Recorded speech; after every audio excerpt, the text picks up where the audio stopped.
Former Russian President Dmitry Medvedev accused Japanese Prime Minister, Kishida, I'll just say Kishida, on Saturday of shameful subservience to the United States and suggested he should ritually disembowel himself.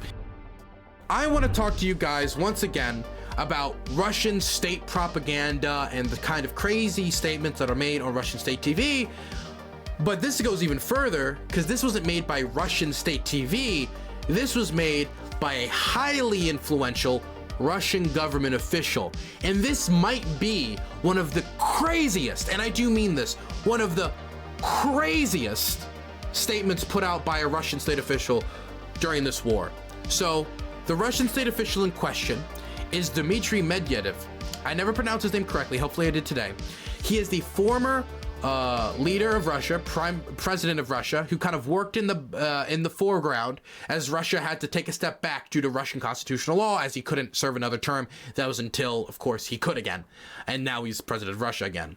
Dmitry Medvedev is actually a close ally of Vladimir Putin. For how long has he been an ally of Putin? I remember I watched a documentary recently about Putin's campaign trail when he was running for president of Russia in 1999. Going into 2000, and he was actively involved in that campaign. So this is a guy who's been close to Putin, advising Putin, a close ally of Putin for well over 20 years, probably around more like 30 years, like a while. So this is somebody with influence, very close to Putin, and was formerly the president of Russia, right? Still has a lot of influence. And he said, and I shit you not, I'm not exaggerating, I'm not blowing this out of proportion. If you don't believe me, you can go check itself. This is from Reuters, this is not from like twitter.com, right? He said that the Japanese prime minister should kill himself by taking a sword and disemboweling himself into the traditional act of Japanese suicide, often practiced by, say, the samurai or Japanese officials at the end of World War II, known as seppuku. For those of you who do not know what that is when, for whatever reason, you dishonored your family, whatever it is, you take a sword and you shove it in your stomach on one side and drag it across so your guts spill out, and then someone else chops off your head. So he was saying that the Prime Minister of Japan should do this. Now, this is not only insane for him to basically tell another world to kill themselves, like this is a Discord call or a modern warfare lobby and not actual foreign policy, but to do it through seppuku in such a culturally insensitive way, referencing that is pretty insane. Why would he go this far and say something this crazy? I'll tell you why.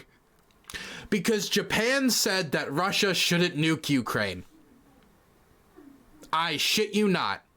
He said by Japan saying that, they were dishonoring the legacies of Nagasaki and Hiroshima by acting as America's lapdog. Therefore, the only honorable way for him to continue was for him to go back to Japan and kill himself surrounded by his cabinet before choosing a new leader.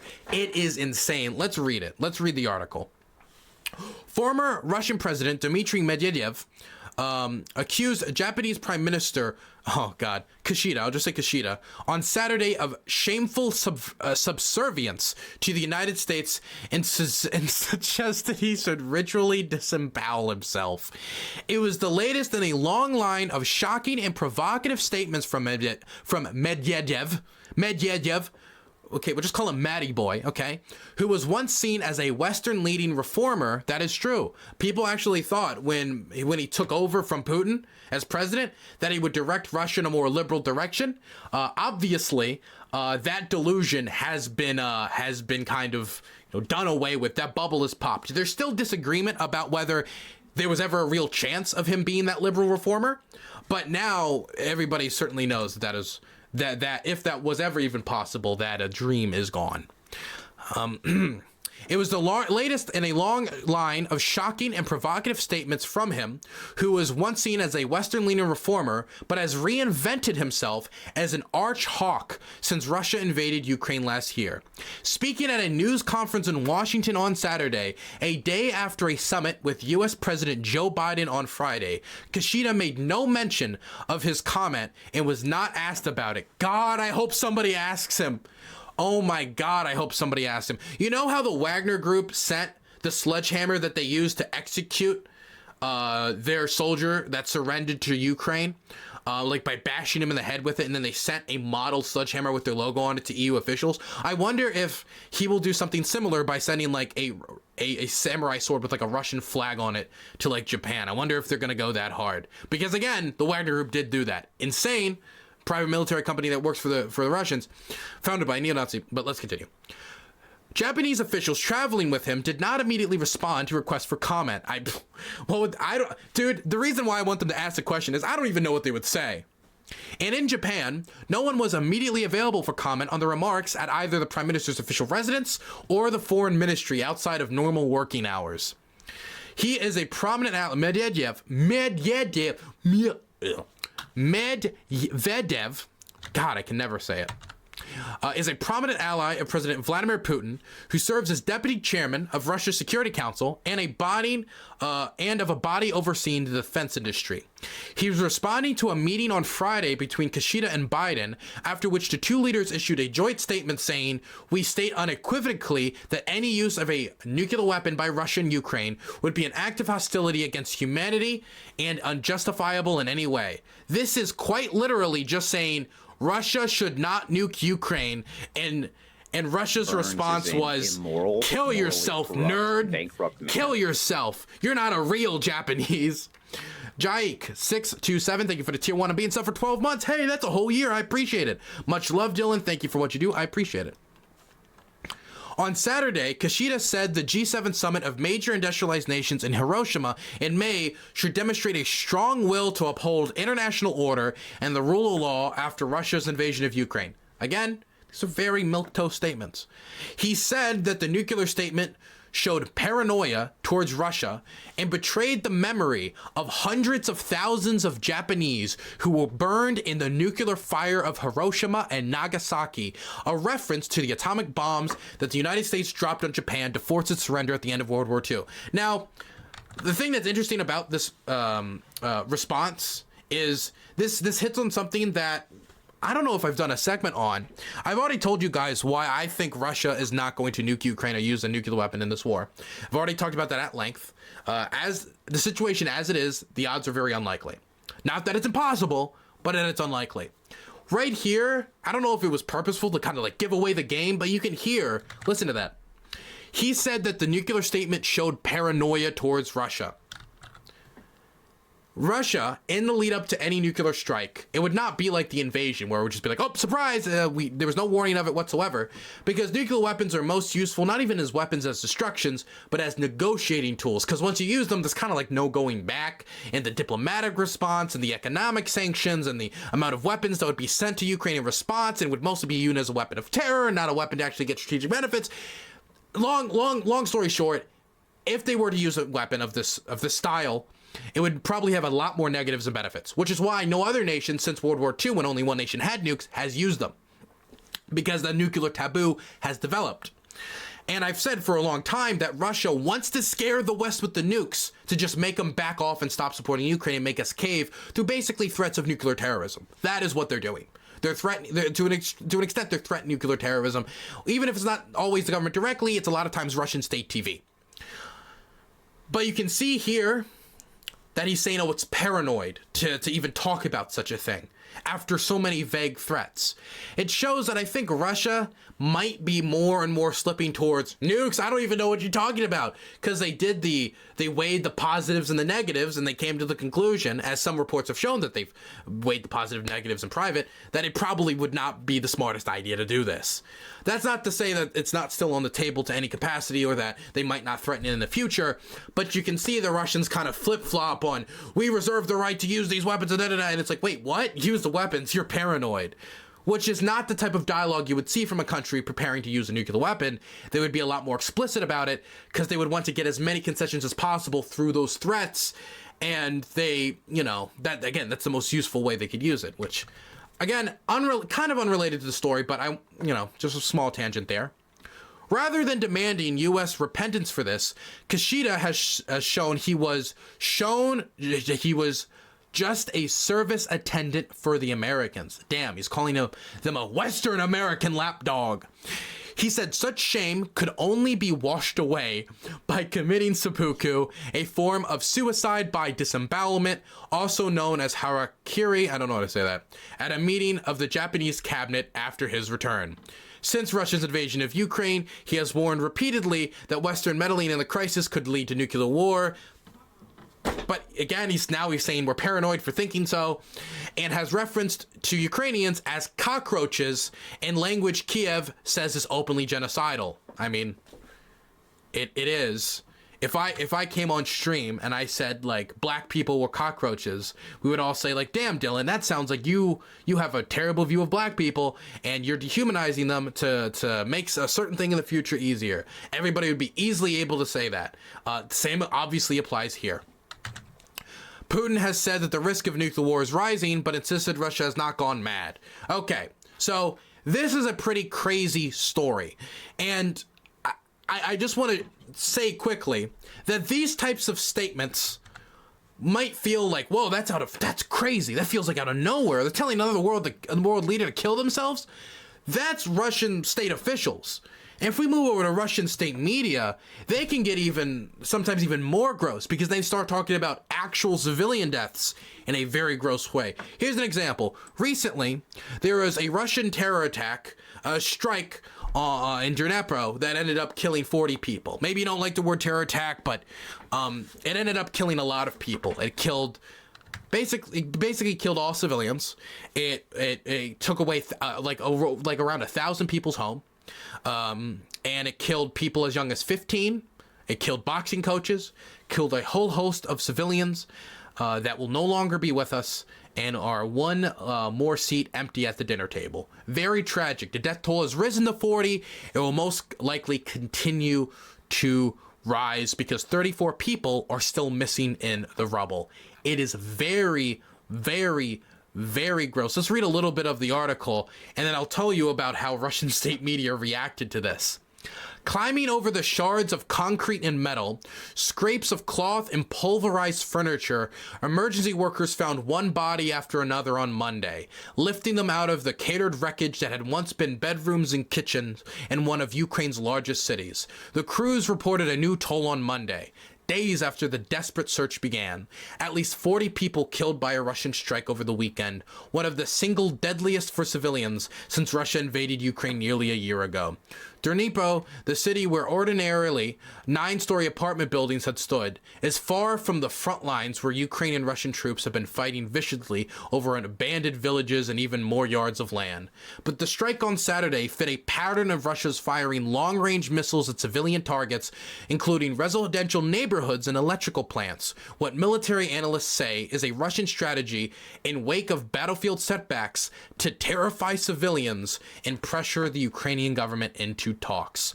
After this horror that I saw, I cannot imagine they wanted anything else, said Victoria, age 33, an event organizer whose apartment across the street from the strike site is now a chaotic jumble of debris and broken glass.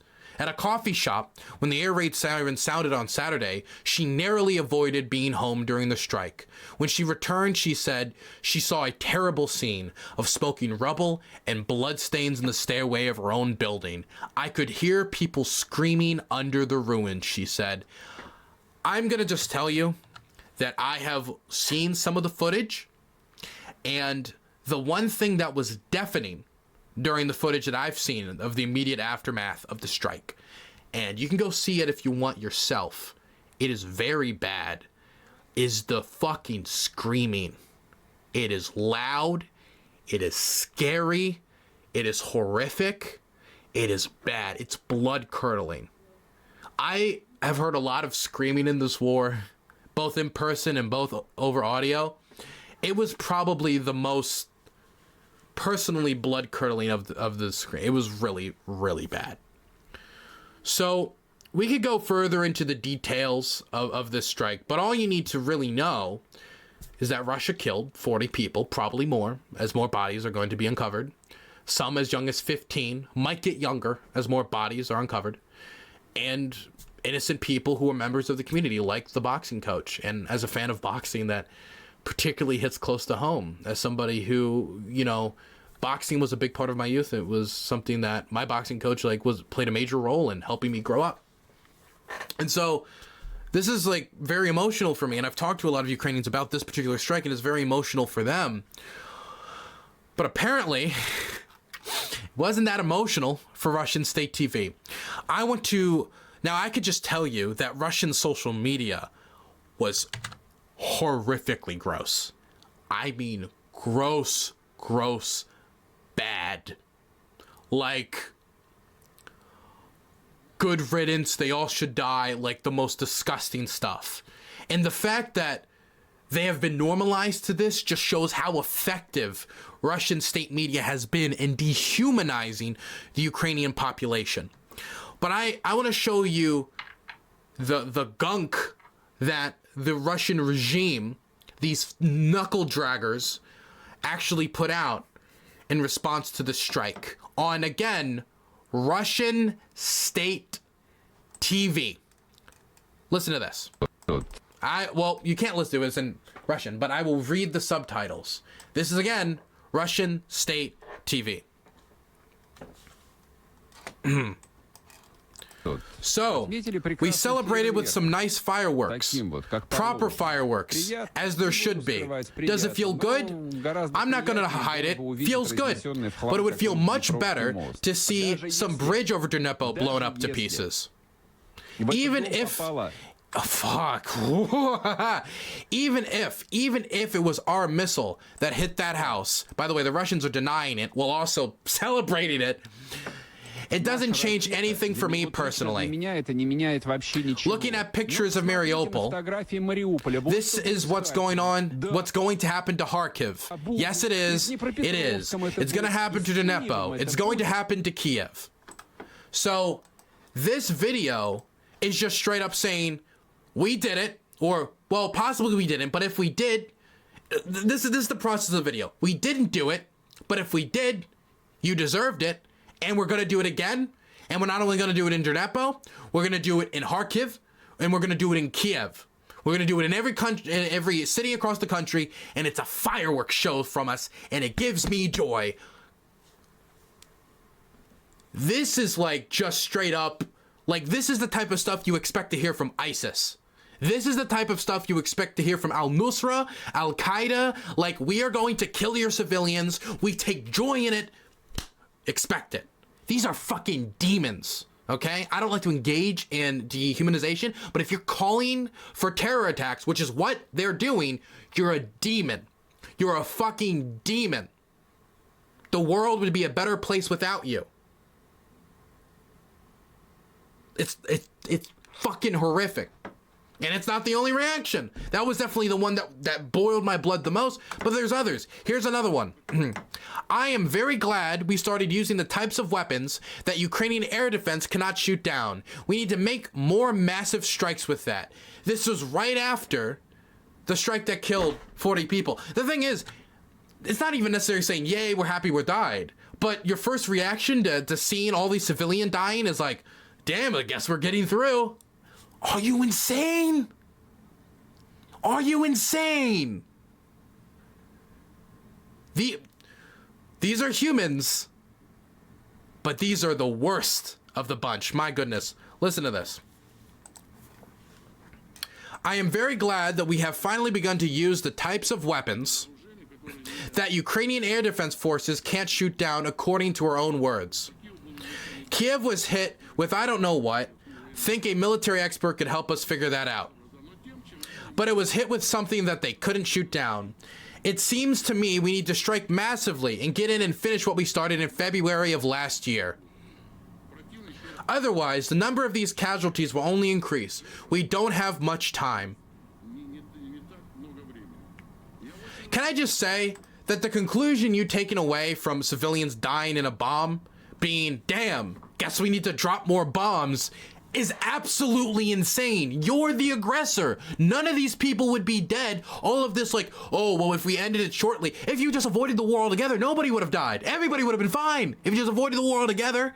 But they can't think like that because they can't not lick the boots of the Russian government because that's their job, because all independent media in Russia is cracked down upon, outlawed, and then the journalists are either flee the country or they're put in prison.